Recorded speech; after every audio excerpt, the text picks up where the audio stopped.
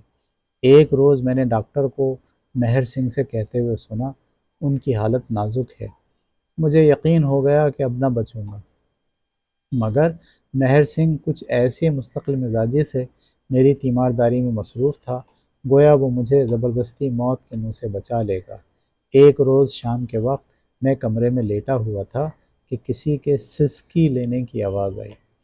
وہاں بجز مہر سنگھ کے اور کوئی نہ تھا۔ میں نے پوچھا، مہر سنگھ تم روتے ہو؟ مہر سنگھ نے ضبط کر کے کہا، نہیں، روؤں کیوں؟ اور میری طرف بڑی درد مندانہ نگاہ سے دیکھا۔ میں تمہارے سسکنے کی آواز آئی مہر سنگھ، وہ کچھ بات نہ تھی، گھر کی یاد آ گئی تھی۔ میں، سچ بولو؟ مہر سنگھ کی آنکھیں پرنم ہو گئیں۔ اس نے میز سے آئینہ اٹھا کر میرے سامنے رکھ دیا۔ یا نارائن، میں خود اپنے تئیں پہچان نہ کر سکا۔ یعنی جب اس نے چہرہ دیکھا تو پہچان نہیں کر سکا۔ چہرہ اس قدر تبدیل ہو گیا تھا، رنگت بجائے سرخ کے سیاہ ہو رہی تھی، اور چیچک کے بدنما داغوں نے صورت مسخ کر دی تھی۔ اپنی یہ حالت دیکھ کر مجھ سے بھی ضبط نہ ہو سکا اور آنکھیں ڈبڈبا گئیں۔ وجاہت جس پر مجھے اس قدر ناز تھا بالکل رخصت ہو گئی تھی۔ میں شملہ سے واپس آنے کی تیاری کر رہا تھا، مہر سنگھ اس روز مجھ سے رخصت ہو کر اپنے گھر چلا گیا۔ میری طبیعت بہت اچاٹ ہو رہی تھی، اسباب سب بند چکا تھا کہ ایک گاڑی میرے دروازے پر آ کر رکی، اور اس میں سے کون اترا؟ مس لیلا۔ اوہ اوہ، مس لیلا۔ میری آنکھوں کو اعتبار نہ ہوا، متحیر ہو کر تاکنے لگا۔ میں لیلاوتی مس لیلاوتی نے مس لیلاوتی نے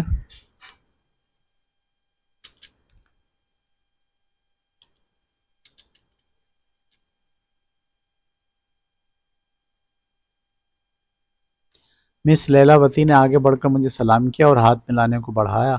میں نے اضطراری طور پر ہاتھ تو بڑھا دیا، مگر ابھی تک یہ یقین نہیں ہوا تھا کہ آیا خواب دیکھ رہا ہوں یا حقیقت ہے۔ لیلا کے رخساروں پر وہ سرخی نہ تھی، نہ وہ چمکیلا پن، بلکہ وہ بہت متین اور زرد ہو رہی تھی۔ آخر میری حیرت کم نہ ہوتے دیکھ کر اس نے مسکرانے کی کوشش کر کے کہا، تم کیسے جنٹل مین ہو کہ ایک شریف لیڈی کو بیٹھنے کے لیے کرسی بھی نہیں دیتے؟ میں نے اندر سے کرسی لا کر اس کے لیے رکھ دی، مگر ابھی تک یہی سمجھ رہا تھا کہ خواب دیکھ رہا ہوں۔ لیلاوتی نے کہا، شاید تم مجھے بھول گئے۔ میں، بھول تو عمر بھر نہیں سکتا، مگر آنکھوں کا اعتبار نہیں آتا۔ لیلا، تم تو بالکل پہچانے نہیں جاتے۔ میں، تم بھی تو وہ نہیں رہیں، مگر آخر یہ راز کیا ہے؟ کیا تم جنت سے لوٹ آئیں؟ لیلا، میں تو نینی تال میں اپنے ماموں کے ہاں تھی۔ میں، اور وہ مجھے چٹھی کس نے لکھی تھی اور تار کس نے دیا تھا؟ لیلا، میں نے ہی۔ میں، کیوں؟ تم نے مجھے یہ دھوکہ کیوں دیا؟ شاید تم اندازہ نہیں کر سکتی کہ میں نے تمہارے ماتم میں کتنی تکلیف اٹھائی۔ مجھے اس وقت ایک انوکھا غصہ آیا، یہ پھر میرے سامنے کیوں آ گئی؟ مر گئی تھی تو مری ہی رہتی۔ لیلا بولی، اس میں ایک مصلحت تھی، مگر یہ باتیں تو پھر ہوتی رہیں گی۔ آؤ اس وقت تمہیں اپنے ایک لیڈی فرینڈ سے انٹروڈیوس کراؤں، وہ تمہاری ملاقات کی بہت مشتاق ہے۔ میں نے متعجب ہو کر پوچھا، میری ملاقات کی؟ مگر لیلاوتی نے اس کا کچھ جواب نہ دیا اور میرا ہاتھ پکڑ کر گاڑی کے سامنے لے گئی۔ اس میں ایک نازنین ہندوستانی کپڑے پہنے بیٹھی ہوئی تھی، مجھے دیکھتے ہی اٹھ کھڑی ہوئی اور ہاتھ بڑھا دیا۔ میں نے لیلا کی طرف متفسر نگاہوں سے دیکھا۔ متفسر اور تفسیر کرنے کی کہ استفسار سے دیکھا، یعنی پوچھنے کے لیے دیکھا۔ لیلا کہتی ہے کیا تم نے نہیں پہچانا؟ میں مجھے افسوس ہے کہ میں نے آپ کو پہلے کبھی نہیں دیکھا، اور اگر دیکھا بھی ہو تو گھونگھٹ کی آڑ سے کیوں کر پہچان سکتا ہوں؟ لیلا یہ تمہاری بیوی کمدنی ہے۔ میں نے استعجاب کے لہجے میں کہا کمدنی یہاں؟ لیلا کمدنی منہ کھول دو اور اپنے پیارے شوہر کا خیر مقدم کرو۔ کمدنی نے کانپتے ہوئے ہاتھوں سے ذرا سا گھونگھٹ اٹھایا۔ لیلا نے سارا منہ کھول دیا اور ایسا معلوم ہوا گویا بادل سے چاند نکل آیا۔ مجھے خیال آیا میں نے یہ چہرہ کہیں دیکھا ہے۔ کہاں؟ آہا اس کی ناک پر بھی تو وہی تل ہے، انگلی میں وہی انگوٹھی بھی ہے۔ لیلا کیا سوچتے ہو، اب پہچانا؟ میں میری کچھ عقل کام نہیں کرتی، یہی حلیہ بحسنہ میرے ایک پیارے دوست مہر سنگھ کا ہے۔ لیلا مسکرا کر تم تو ہمیشہ نگاہ کے تیز بنتے تھے، اتنا بھی نہیں پہچان سکتے؟ میں خوشی سے پھول اٹھا۔ کمدنی مہر سنگھ کے بھیس میں نے اس وقت گلے سے لگا لیا اور خوب دل کھول کر پیار کیا۔ ان چند لمحوں میں مجھے جو مسرت حاصل ہوئی اس کے مقابلے میں زندگی بھر کی خوشیاں ہیچ ہیں، بیچ نہیں ہیں، ہیچ ہیں۔ ہم دونوں ہم آغوش تھے۔ کمدنی پیاری کمدنی کے منہ سے آواز نہ نکلتی تھی، ہاں آنکھوں سے اشک جاری تھا۔ میں لیلا باہر کھڑی میں لیلا مس لیلا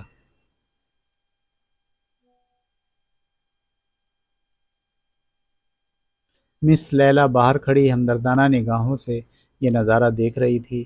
میں نے اس کے ہاتھوں کو بوسہ دے کر کہا پیاری لیلا تم سچی دیوی ہو، کچی نہیں سچی، تم سچی دیوی ہو، ہم جب تک جئیں گے تمہارے ممنون احسان رہیں گے۔ لیلا کے چہرے پر ایک ہلکا سا تبسم دکھائی دیا، بولی اب تو شاید تمہیں میرے ماتم کا کافی صلہ مل گیا۔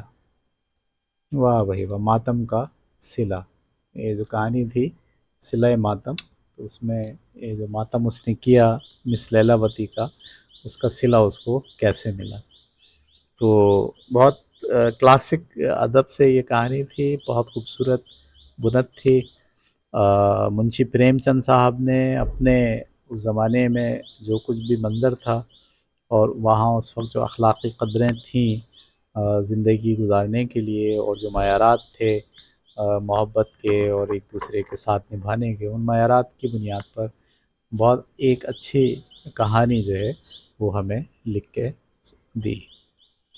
ٹھیک ہے جناب، تو اب ہم چلتے ہیں اس کے ایم سی کیوز کی طرف، اس کی کمپریہنشن کی طرف، اور میں یہ اس کو اسکرول کر رہا ہوں اسکرین کو، آپ سوالات کو اتاریے اور سوال اتارنے کے بعد اپنے الفاظ میں اس کے جوابات بھی لکھیے، ٹھیک ہے؟ پہلے سارے سوال اتار لیں اسکرین روک روک کے، اور پھر ہر سوال کا جواب اپنے الفاظ میں لکھیں۔ چھٹا سوال، ساتواں، اس کے بعد آٹھواں سوال، آٹھویں کے بعد نواں سوال اور 10واں سوال۔ اس کے بعد شروع ہوتے ہیں M C Qs. M C Qs بھی آپ کو کاپی میں اتارنا ہے، اور ان 4 جوابات میں سے 3 جوابات میں سے جو جواب درست ہے اس کا جواب آپ کو اپنی کاپی میں لکھنا ہے۔ سوال نمبر 1 2 3 4 5، ٹھیک ہے، اور یہ تقریباً 10 ایم سی کیوز آپ کے سامنے اسکرین پر ہیں۔ اس کے بعد خالی جگہ پر کریں، اس میں آپ کو جملہ پڑھنا ہے اور مناسب لفظ جو کہانی میں آپ نے پڑھے تھے اس کی بنیاد پر خالی جگہیں کاپی میں لکھ کے اس میں صحیح لفظ لکھنا ہے، ٹھیک ہے؟ یہ 10 خالی جگہیں ہیں۔ اس کے بعد جملے درست کریں، ٹھیک ہے؟ یہاں پر جملے غلط دیے ہوئے ہیں، آپ نے غلط جملہ پڑھنا ہے اور پھر اس کو صحیح کر کے، ٹھیک ہے، لکھنا ہے اپنی کاپی کے اندر۔ ٹھیک ہے، تو طلبہ و طالبات نے دیکھا کہ پرانے زمانے کا ادب اور خاص طور پر اردو کے جملے اور ادائیگی اور خیال کو اپنے الفاظ میں مناسب طریقے سے ڈھالنے کا جو ہنر منشی پریم چند کے ہاں ہمیں نظر آتا ہے، وہ بہت کم لوگوں کے پاس ہے۔ منشی پریم چند جو مصنف ہیں ادب کے اندر، یہ افسانے لکھے انہوں نے، بہت سی کہانیاں انہوں نے لکھی بہت ساری۔ ان کی خوبی یہ ہے کہ ان کی کہانیاں عام زندگی، عام ارد گرد کے ماحول، محلے پڑوس، ٹھیک ہے، اور اس سے بنی ہوئی فکشن تو ہیں یقیناً، لیکن بہت حقیقت کے قریب فکشن، جو گلی محلے اور ہماری چاروں طرف بکھری ہوئی زندگی ہے اور انسانی احساسات اور انسانی نفسیات پر مبنی یہ کہانیاں انہوں نے لکھی ہیں۔ ان کی کہانیاں بہت ساری جلدوں میں شائع بھی ہوئی ہیں۔ میں ایک ایک کر کے تھوڑی تھوڑی سی جو مشہور کہانیاں ہیں وہ یہاں آپ کے سامنے بیان کرتا رہوں گا۔ آپ اس چینل کو مسلسل دیکھتے رہیں اور اگلی کہانیوں کے لیے بھی آپ منتظر رہیں۔ اگلی کہانی تک کے لیے اجازت دیجیے۔ اللہ حافظ۔